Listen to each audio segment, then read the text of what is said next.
ഒറ്റ ക്ലിക്കിൽ ഒരു രാജ്യത്തെ താഴെ ഇറക്കാൻ സാധിക്കും. ഒരു ടാങ്ക് പോലും ചലിപ്പിക്കേണ്ട, ഒരു യുദ്ധവിമാനം ഓടിക്കേണ്ട, ഒരു രാജ്യം മുഴുവൻ കീഴടക്കാൻ ഒറ്റ ക്ലിക്ക്. ഇസ്രായേൽ പുതിയ യുദ്ധപാതയിലാണോ? അങ്ങനെ തോന്നും ഈ ഒരു പ്രസ്താവന കേൾക്കുമ്പോൾ. ഒരു ടാങ്ക് പോലും ചലിപ്പിക്കാതെ, ഒരു യുദ്ധവിമാനം ഓടിക്കാതെ ഒരു രാജ്യം മുഴുവൻ കീഴടക്കാൻ സാധിക്കുമോ? ഇസ്രായേലിന്റെ നാഷണൽ സൈബർ ഡയറക്ടറേറ്റിന്റെ തലവനായ ബ്രിഗേഡിയർ ജനറൽ യോസി കരാഡിയുടെ അഭിപ്രായത്തിൽ ഉത്തരം അതെ എന്നാണ്. സാഹചര്യം എക്കാലത്തേക്കാളും അടുത്താണ് എന്ന് അദ്ദേഹം പറഞ്ഞു. ഒറ്റ ക്ലിക്കിൽ ഒരു രാജ്യത്തെ താഴെ ഇറക്കാം. ഡിജിറ്റൽ ഉപരോധത്തെക്കുറിച്ച് ഇസ്രായേൽ സൈബർ മേധാവിയുടെ മുന്നറിയിപ്പ്. ഒരു രാജ്യം നിമിഷങ്ങൾക്കുള്ളിൽ തകർന്നു വീഴാവുന്ന ഒരു യാഥാർത്ഥ്യത്തെ ഇസ്രായേലിന്റെ നാഷണൽ സൈബർ ഡയറക്ടറേറ്റ് മേധാവിയുടെ അപൂർവ സൈബർ മുന്നറിയിപ്പ് വരച്ചു കാട്ടുകയാണ്. വൈദ്യുതി, വെള്ളം, ട്രാഫിക് ലൈറ്റുകൾ, ആശുപത്രികൾ എന്നിവയ്ക്കെതിരായ ആക്രമണങ്ങൾ ഇപ്പോൾ യുദ്ധോപകരണങ്ങളായി അദ്ദേഹം പറയുന്നു. പലപ്പോഴും ആക്രമണകാരിയെ മറയ്ക്കാൻ പ്രോക്സി സംഘങ്ങൾ വഴി നമുക്ക് സാധിക്കും. ചൊവ്വാഴ്ച ടെലവീവ് സർവകലാശാലയിൽ നടന്ന സൈബർ വീക്ക് കോൺഫറൻസിൽ സംസാരിക്കുമ്പോഴാണ് കഴിഞ്ഞ 6 മാസമായി ഇസ്രായേലിന്റെ നാടകീയമായ പ്രതിരോധ പ്രവർത്തനത്തിന്റെ ഒരു ഭാഗം കരാടി വെളിപ്പെടുത്തിയത്.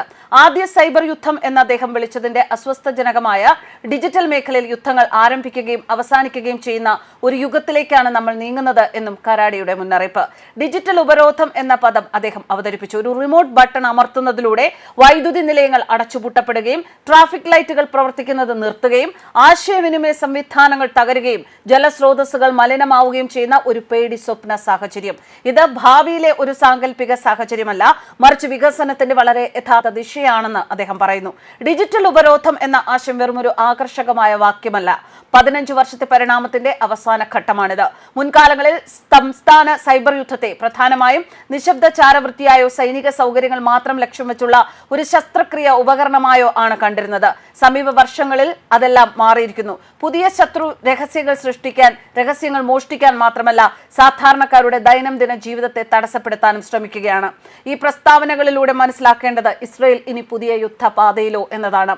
അനങ്ങാതെ, മിണ്ടാതെ വന്ന് ശത്രു രാജ്യത്തെ തകർത്തിട്ട് പോകാനുള്ള ഒരു സാങ്കേതിക വൈദഗ്ധ്യത്തിലേക്ക് ഇസ്രായേൽ ഉയരുന്നു.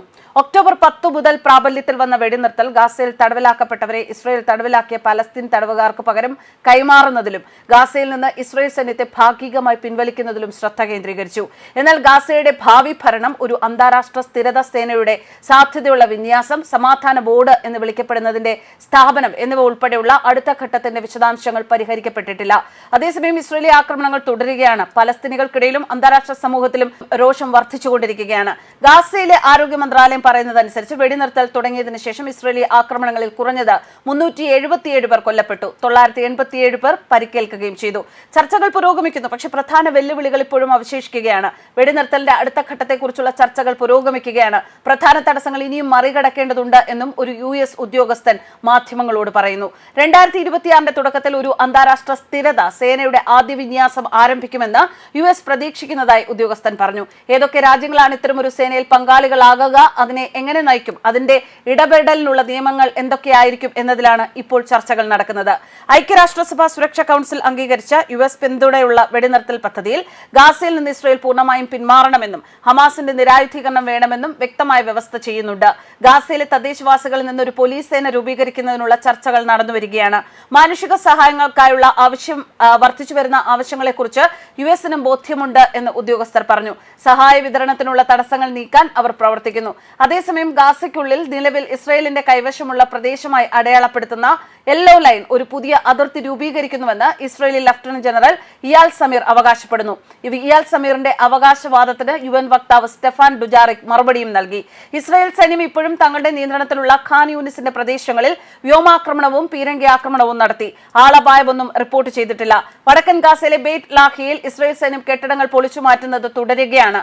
ഈ നടപടികൾ അന്താരാഷ്ട്ര മാനുഷിക നിയമങ്ങളുടെ നഗ്നമായ ലംഘനവും വെടിനിർത്തലിന്റെ സത്യയും അതുമായി ബന്ധപ്പെട്ട മാനുഷിക പ്രോട്ടോകോളിലെ വ്യവസ്ഥകളെയും മനഃപൂർവ്വം ദുർബലപ്പെടുത്തലുമാണ്, ഗാസ അധികൃതർ പ്രസ്താവനയിൽ അറിയിച്ചു.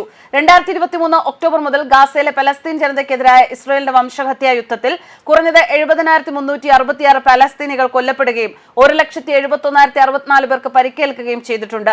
ഇസ്രായേലി സ്ഥിതിവിവര കണക്കുകൾ പ്രകാരം 2023 ഒക്ടോബർ 7 തെക്കൻ ഇസ്രായേലിൽ ഹമാസ് നയിച്ച ആക്രമണത്തിൽ കുറഞ്ഞത് 1139 പേരാണ്. 200-ലധികം പേരെ ബന്ദികളായി പിടിക്കുകയും ചെയ്തു. News desk കർമാനസ്.